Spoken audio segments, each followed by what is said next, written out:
This is an educational podcast, or EduCast, created by Jim House, Assistant Professor of Computer Science and Communication Arts Technology at Allegheny College of Maryland. For more information about Allegheny College of Maryland, please visit us on the web at allegheny.edu.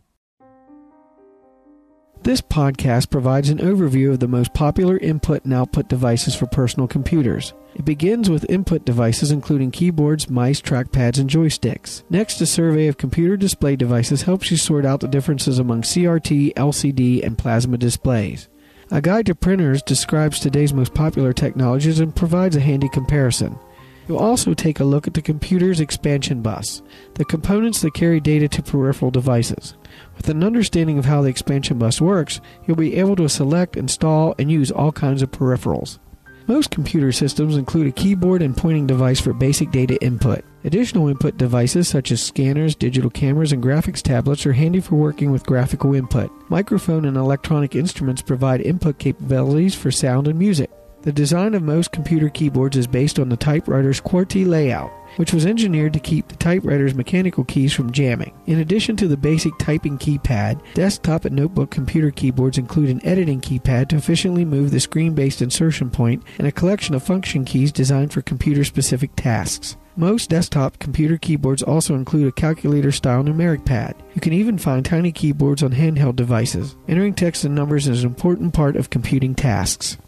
A pointing device allows you to manipulate an on-screen pointer and other screen-based graphical controls. The most popular pointing devices for personal computers include mice, trackballs, pointing sticks, trackpads, and joysticks. A pointing stick, or track point, looks like the tip of an eraser embedded in the keyboard of a notebook computer. It is a space-saving device that you can push up, down, or sideways to move the on-screen pointer. A trackpad is a touch-sensitive surface on which you can slide your fingers to move the on-screen pointer. A trackball looks like a mechanical mouse turned upside down. You use your fingers or palm of the hand to roll the ball and move the pointer. Pointing sticks, trackpads, and trackballs are typically used with notebook computers as an alternative to a mouse. A joystick looks like a small version of a car's stick shift. Moving the stick provides input to an on-screen object such as a pointer or an action figure in a computer game.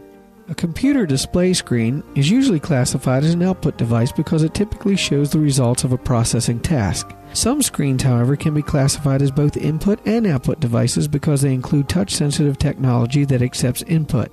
Display devices used for output offer three technology options: CRT, LCD, and plasma. A CRT, or cathode ray tube, display device uses the same sort of bulky glass tube as a standard television. Gun-like mechanisms in the tube spray beams of electrons toward the screen and activate individual dots of color that form an image. CRT display devices, often simply called monitors, offer an inexpensive and dependable computer display. They are bulky, however, and consume a fair amount of power. An LCD, or liquid crystal display, produces an image by manipulating light within a layer of liquid crystal cells. Modern LCD technology is compact in size and lightweight and provides an easy-to-read display. LCDs are standard equipment on notebook computers. Standalone LCDs, referred to as LCD monitors or flat panel displays, have also become available for desktop computers as a replacement for CRT monitors. The advantages of LCD monitors include display clarity, low radiation emission, portability, and compactness. They are, however, a little bit more expensive than CRT monitors. Plasma screen technology creates an on-screen image by illuminating miniature-colored fluorescent lights arrayed in a panel-like screen. The name plasma comes from the type of gas that fills fluorescent lights and gives them their luminescence. Like LCD screens, plasma screens are compact, lightweight, and more expensive than CRT monitors. The image quality is a factor of screen size, dot pitch, width of viewing angle, refresh rate, resolution, and color depth. Dot pitch is a measure of image clarity. The smaller the dot pitch means a crisper image. Technically, dot pitch is the distance in millimeters between light-colored pixels, the small dots of light that form an image. A dot pitch between 0.26 and 0.23 is typical for today's monitors. A monitor's viewing angle width indicates how far to the side you can still clearly see the screen image. A wide viewing angle indicates that you can view the screen from various positions without compromising image quality. CRT and plasma screens offer the widest viewing angles. Graphic artists tend to prefer CRT screens which display uniform color from any angle. In the context of computer displays, refresh rate, also referred to as vertical scan rate, is the speed at which the screen is repainted. Typically, CRT monitors are refreshed 60 times per second or 60 Hz, or 70 times per second or 70 Hz. The faster the refresh rate, the less the monitor flickers. The number of colors a monitor can display is referred to as color depth or bit depth. Most PC display devices have the capability to display millions of colors. When set at 24-bit color depth, sometimes called true color, your PC can display more than 16 million colors and produce what are considered photographic quality images. Windows allows you to select resolution and color depth. Most desktop owners choose 24-bit color at 1024 by 768 resolution. The number of horizontal and vertical pixels that a device can display on a screen is referred to as its resolution. The resolution for many early PC displays was referred to as the Video Graphics Array, or VGA. Higher resolutions were later provided by SVGA, Super VGA, XGA, which stood for Extended Graphics Array, SXGA, which stood for Super XGA, and UXGA, which stood for Ultra XGA. At higher resolutions, text and other objects appear smaller, but the computer can display a larger work area such as an entire page of a document. In addition to a display device such as a monitor, a computer display system also requires graphics circuitry that generates the signals for displaying an image on the screen. Graphics circuitry, referred to as an integrated graphics, is built into a computer system board. Graphics circuitry can also be supplied by a small circuit board called a graphics card, or graphics board, or even a video card. Today's fastest graphics cards fit into an AGP expansion slot. A graphics card typically contains a graphics processing unit, or GPU, and special video memory which stores screen images as they are processed, but before they are displayed. Lots of video memory is the key to lightning-fast screen updating for fast action games, 3D modeling, and graphics-intensive desktop publishing. In addition to video memory, most graphics cards contain special graphics accelerator technology to further boost performance. Printers are one of the most popular output devices available for personal computers. Today's best-selling printers typically use inkjet or laser technology. Printer technologies for specialized applications include dot matrix, solid ink, thermal transfer, and dye sublimation. An inkjet printer has a nozzle-like printhead that sprays ink onto the paper to form characters and graphics. The printhead in a color inkjet printer consists of a series of nozzles, each with its own ink cartridge. Most inkjet printers use CMYK color, which requires only cyan, blue, magenta, pink, yellow, and black inks to create printout that appears to have thousands of colors. Alternatively, some printers use 6 ink colors to print mid-tone shades that create slightly more realistic photographic images. A laser printer uses the same technology as a photocopier to paint dots of light on a light-sensitive drum. Electrostatically charged ink is applied to the drum and then transferred to paper. Laser technology is more complex than inkjet technology, which accounts for the higher price of laser printers. When PCs first appeared in the late 1970s, dot matrix printers were the technology of choice, and they still are available today. A dot matrix printer produces characters and graphics by using a grid of fine wires. As the printhead noisily clatters across the paper, the wires strike a ribbon and the paper in a pattern prescribed by the PC. Dot matrix printers can print text and graphics. Some even print in color using a multicolored ribbon. Today, dot matrix printers are used primarily for back-office applications that demand low operating cost and dependability, but not high print quality. A solid inkjet printer melts sticks of crayon-like ink and then sprays the liquefied ink through the printhead's tiny nozzles. A solid ink printer produces vibrant color and is sometimes used for professional graphics applications. A thermal transfer printer uses thousands of tiny heating elements to melt the wax from a page-sized ribbon onto specially coated paper or transparency film. This type of printer excels at printing colorful transparencies for presentations, but the fairly expensive per-page cost and the requirement for special paper make it a niche market printer used mainly by businesses. A dye sublimation printer uses technology similar to thermal wax transfer, but the page-sized ribbon contains dye instead of colored wax. Dye sublimation printers produce excellent color quality, perhaps the best any printer technology. At $3 to $4 per page, however, these printers are a bit pricey for most personal computer owners. Printers differ in resolution, speed, duty cycle, operating cost, duplex capability, and memory. The quality or sharpness of printed images and text depends on the printer's resolution, the density of the grid work of dots to create an image. Printer resolution is measured by the number of dots printed per linear inch, abbreviated as DPI. At normal reading distance, a resolution of about 900 DPI appears solid to the human eye, but a close examination reveals a dot pattern.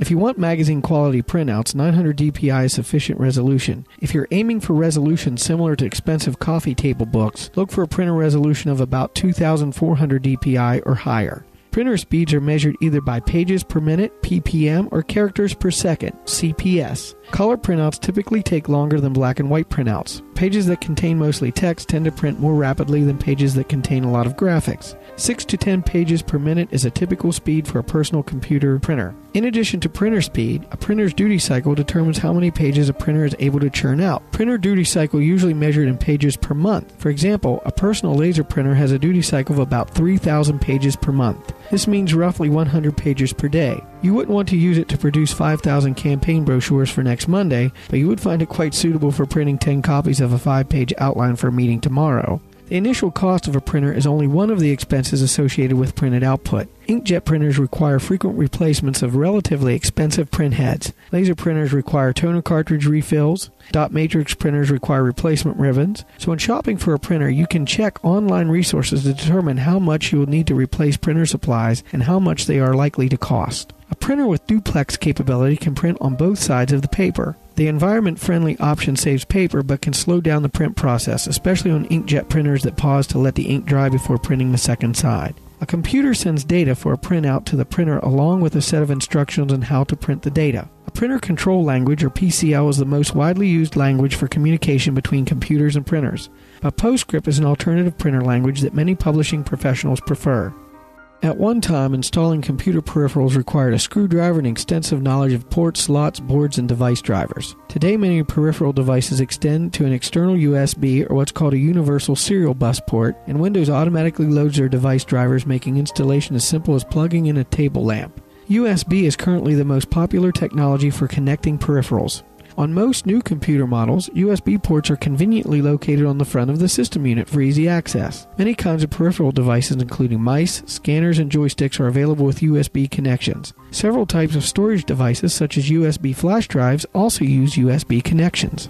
A USB connects to a USB port, which sends data over a single data line and can support up to 127 devices. USB 1 can carry data at speeds up to 1200 kilobits per second, while USB 2 at 480,000 kilobits per second. Another popular connecting device is the IEEE 1394, or commonly called a FireWire. A FireWire connects to a FireWire port which can send data at 400,000 kilobits per second. A FireWire is typically used to connect a video camera or a DVD player.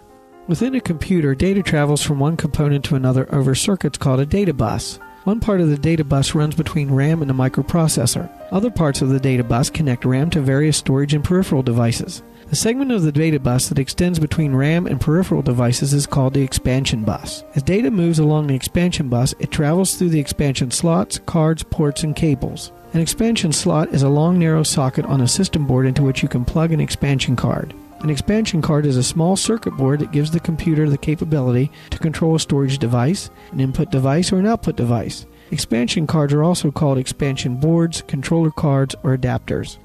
Expansion slots are classified as these. ISA, or industry standard architecture slots, are an old technology used today only for some modems and other relatively slow devices. Many new computers have few or no ISA slots. A PCI peripheral component interconnect slot offers fast transfer speeds in a 32-bit or 64-bit data bus. These slots typically house a graphics card, sound card, video capture card, modem, or network interface card.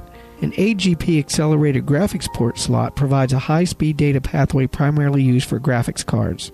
Most notebook computers are equipped with a special type of external slot called a PCM-CIA slot, which stands for Personal Computer Memory Card International Association. Typically, a notebook computer only has one of these slots, but a slot can hold more than one PC card. An expansion port is any connector that passes data in and out of the computer or peripheral device. Ports are sometimes called jacks or connectors. The terminology is inconsistent. Some devices require software called a device driver to set up communication between your computer and the device. The directions supplied with your peripheral device include instructions on how to install the device driver. Typically, you use a device driver disk or CD one time to get everything set up, and then you can put the disk away in a safe place. Fortunately, today's PCs include a feature called Plug and Play that automatically takes care of these technical details.